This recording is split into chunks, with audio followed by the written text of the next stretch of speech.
क्या हालचाल दोस्तों, स्वागत है आपका मेरे YouTube चैनल पे। तो आज की वीडियो में हम देखने वाले हैं 10 ऐसे फैंटेसी सीरीज जो कि बहुत ही ज्यादा मजेदार है। तो नंबर 10 पर है द विचर। द विचर एक Polish American fantasy drama series है जो बेस्ड है book by the same name by Andrzej Sapkowski पर। आ जाते हैं स्टोरी लाइन पर। यहाँ पर स्टोरी 3 टाइमलाइंस में बटी हुई है जिसके अंदर 3 कैरेक्टर्स को इंट्रोड्यूस किया गया। पहला जेरल्ट ऑफ रिविया, दूसरा प्रिंसेस सीरी ऑफ सिंट्रा और तीसरा sorceress Yennefer of Vengerberg. Geralt of Rivia और Ciri of Cintra by destiny connected होते हैं। अभी कनेक्ट कैसे होते हैं, तो एक बार जेरल्ट ऑफ रिविया ने सीरी के मॉम की जान बचाई होती है। उसकी मॉम उसे रिवॉर्ड देती है, तो रिवॉर्ड के तौर पे वो लॉ ऑफ सरप्राइज क्लेम कर लेता है। अब लॉ ऑफ सरप्राइज क्या है ये जानने के लिए आपको देखनी पड़ेगी सीरीज। फाइनली जेरल्ट ऑफ रिविया सीरी को मिलता है तो वो उसका प्रोटेक्टर बन जाता है और इन तीनों की टाइमलाइंस फाइनली कंबाइन हो जाती है जब तक सीजन 1 खत्म होता है। इस सीरीज में आपको देखने के लिए मिलेगा magic, demon, destiny and power for struggle. तो नंबर 9 पर है कर्स्ड। कर्स्ड एक अमेरिकन फैंटेसी ड्रामा है जो बेस्ड है book by the same name by Frank Miller and Tom wheeler. Cursed एक आर्थुरियन लेजेंड का रीइमेजिनेशन है जो निमुए के पर्सपेक्टिव से दिखाया गया है। निमुए एक फे होती है जिसके विलेज पर रेड पैलाडिन्स अटैक करते हैं और इनकी स्पीशीज को खत्म करने की कोशिश करते हैं। इसकी मॉम निमुए को बचाते हुए इंजर्ड हो जाती है और मरने से पहले उसे स्वॉर्ड ऑफ पावर थमा देती है और कहती है कि स्वॉर्ड मैं तुम्हें इंट्रस्ट करके जा रही हूँ और ये सिर्फ तुम मर्लिन को ही दे सकते हो। ये स्वॉर्ड जो होता है बहुत ज्यादा पावरफुल होता है और निमुए बहुत ज्यादा स्ट्रगल करती है इस पावर से करप्ट होने से अपने आप को बचाने के लिए। फाइनली वो अपने डेस्टिनी तक पहुंचती है और मर्लिन को स्वॉर्ड देती है, लेकिन उसे इस चीज का पता नहीं होता कि वो जितना अपने आप को कंसिडर कर रही है उससे बहुत ज्यादा पावरफुल है और वो डेस्टिन्ड है लेडी ऑफ द लेक बनने के लिए। नंबर 8 पर है Fate the Winx Saga. Fate the Winx Saga एक टीन ड्रामा है। ये बेस्ड है निकलोडियंस की एनिमेटेड सीरीज के ऊपर जिसे डिजाइन किया है इग्नियो स्ट्राफी ने। स्टोरी लाइन बहुत ज्यादा इंटरेस्टिंग है क्योंकि ये स्टोरी बेस्ड है एक मैजिकल स्कूल की तरह जो हॉगवर्ट्स की तरह है जिसका नाम है एल्फी कॉलेज। ये लड़की एक चेंजलिंग होती है और इसके पास मैजिकल पावर्स होते हैं, बट इसे अपने बारे में कुछ नहीं पता होता क्योंकि इसके पेरेंट्स नॉर्मल ह्यूमन पेरेंट्स होते हैं और इनको भी इस बच्ची की हिस्ट्री के बारे में कुछ पता नहीं होता है क्योंकि ये लड़की अडॉप्टेड होती है। उसके नए कॉलेज में उसके 4 दोस्त बनते हैं, Stella, Aisha, Terra and Musa. Stella एक लाइट फेरी होती है, आयशा एक वाटर फेरी होती है, टेरा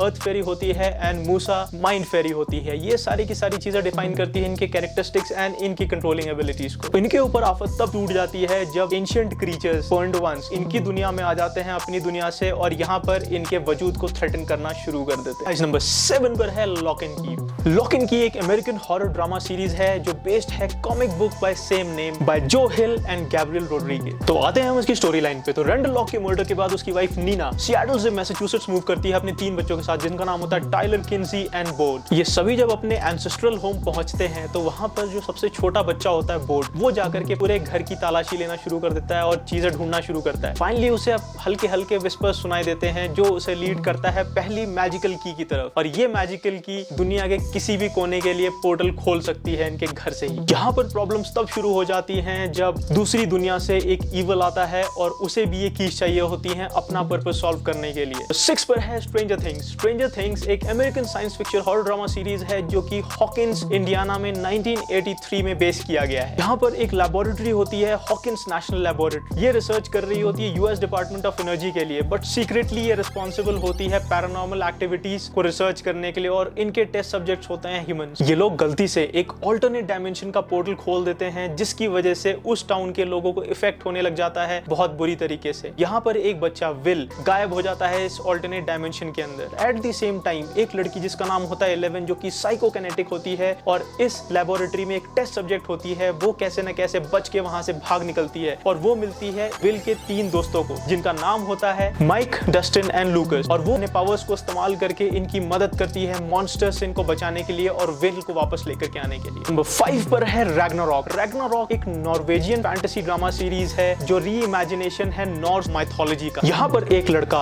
मग्ने पहुंचता है टाउन एडा में अपनी मॉम के साथ। उसे वहां पता चलता है कि सिटी बहुत ज्यादा पोल्यूटेड है इंडस्ट्रियल वेस्ट की वजह से और यहाँ के इंडस्ट्रियल लॉर्ड्स हैं वो 4 लोग जो एक फैमिली की तरह पोज कर रहे हैं बट एक्चुअल में फैमिली नहीं होते हैं। मग्ना को यहाँ पहुंच करके पता चलता है कि वो रीइंकार्नेशन है लॉर्ड ऑफ थंडर यानी थॉर का और ये जो 4 लोग हैं जो इंडस्ट्रियल लॉर्ड्स यहाँ के बने हुए हैं वो एक्चुअल में है जाइंट्स जिसे उसे खत्म करना है। तो वो एक लड़की को पसंद करने लग जाता है अपने स्कूल में और लड़की उसे वापस लाइक कर रही होती है, बट एक बार ट्रैकिंग से वापस आते टाइम वो लड़की तारों में लटक के जल जाती है और उसकी डेथ हो जाती है। इस चीज को लेकर मगने को बहुत ज्यादा गुस्सा आता है और वो अपनी मॉम के दिए हुए स्लेज हैमर को आसमान में जोर से फेंकता है और वो स्लेज हैमर एक्चुअल में थंडरस्टॉर्म में गायब हो जाता है। तब उसे रियलाइजेशन होता है उसके पास एक्चुअल में पावर पावर्स हैं। तो नंबर 4 पर है लूसीफर। लूसीफर एक अमेरिकन अर्बन फैंटेसी सीरीज है जो कि बेस्ड है डीसी कॉमिक बुक पर। लूसीफर का जो कैरेक्टर है वो डीसी कॉमिक द सैंडमैन से पिकअप किया गया है और लूसीफर डिपिक्शन ऑफ डेविल है डीसी कॉमिक का। जो डेविल होता है ये अपनी पूरी राजगद्दी छोड़कर यानी अपने हेल को छोड़कर ये आ जाता है लॉस एंजलिस में रहने के लिए।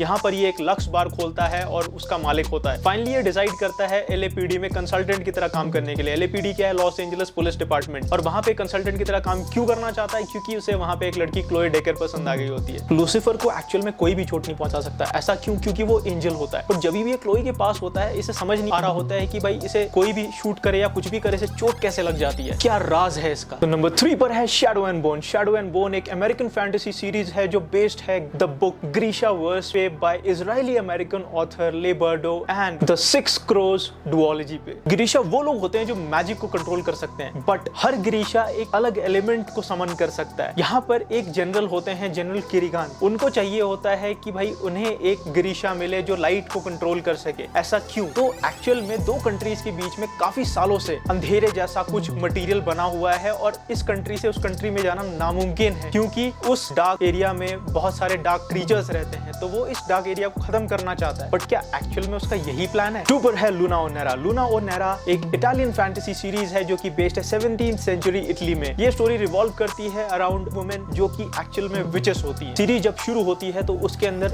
आदि की ग्रैंड मदर जो कि एक विच होती है जो काफी टाइम से एक फॉरेस्ट में रह रहे होते हैं, उन्हें कुछ लोग मार देते हैं। तो आदि को अपने छोटे भाई जो कि बहुत ज्यादा बीमार होता है उसे लेकर के भागना पड़ जाता है एक ऐसे एरिया में जो कि बहुत ज्यादा सीक्रेट होता है जो सिर्फ विचेस ही देख सकती है। क्या अब आदि और उसका भाई एक नॉर्मल लाइफ स्पेंड कर पाएंगे? 1 पे है वॉरियर नन। वॉरियर नन एक अमेरिकन फैंटेसी ड्रामा है जिसके अंदर एक लड़की एल्बा बैप्टिस्टा एक दिन मॉर्ग में उठती है अपने मरने के बाद और उसे पता चलता है कि उसके पास है सुपरनैचुरल पावर्स और अब वो एक पार्ट हो चुकी है ancient order of warrior nuns का और जिनका काम है अर्थ पे से डीमंस को एलिमिनेट करना। जब हेल और हेवन को ये चीज पता चलती है तो वो दोनों कॉम्पीट करते हैं इस पावर को अचीव करने के लिए, यानी कि एल्बा बैप्टिस्टा को अपनी तरफ करने के लिए ताकि वो इसके पावर्स को कंट्रोल कर पाए। तो दोस्तों 1 के बाद आता है 0। क्या आपको अच्छा लगेगा अगर इस वीडियो पे 0 लाइक्स हो तो फटाफट से लाइक और सब्सक्राइब कर दो and till the next video see you guys.